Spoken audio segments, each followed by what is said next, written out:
My name's Charlie Mackesy. Nice to meet you. I started drawing really because my best friend was killed. And I started drawing as a way of making sense of existence when I was 19. The book came 2 years ago. I started drawing for that. It was never meant to be a book. It just sort of became one in the end.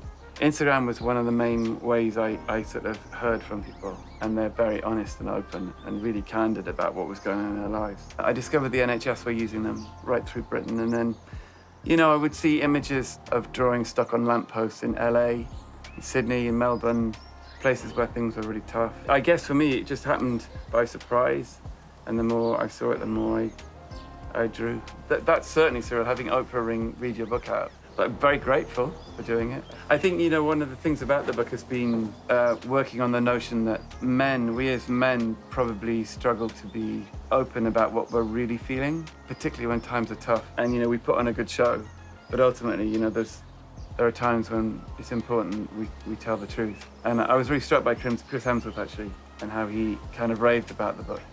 I think sometimes I feel lost, said the boy, because I think people have felt quite lost, and they're a bit frightened about where we're going or where's this going to end. The idea that, you know, everyone feels lost, a bit lost, but love brings you home. To physically produce it, they're quite quick, but the thinking behind them can take a long time.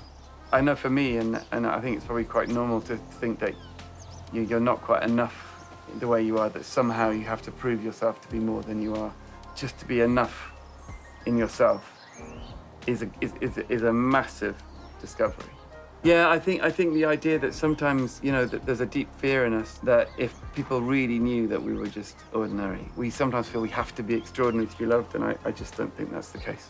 I used to sometimes feel when the whole Damien Hirst stuff was going on and people cutting up cattle and trying, you know, all that stuff, and I just thought, well, I'm very boring, aren't I? But I think the human condition will never be boring, and as long as you're honest, that's great. No one is ordinary. Everyone is unique, and love doesn't require you to be anything other than who you are. Asking for help isn't giving up. You know, it occurred to me one day that sometimes, as men particularly, if you do go help or I need help, somehow you've failed or you've given up because you haven't done it yourself. You haven't, you know. I think that's a lie, and I think actually, if you really don't want to give up and you need help, you ask for help. And for some, I know for me, it took me a while to realize that. This drawing, I do this in a dip pen.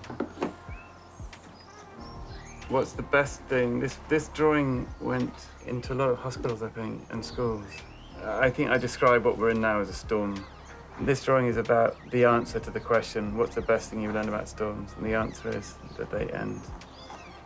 I think we feel like we're in a never-ending storm. So the horse always seems to have the wisest answer.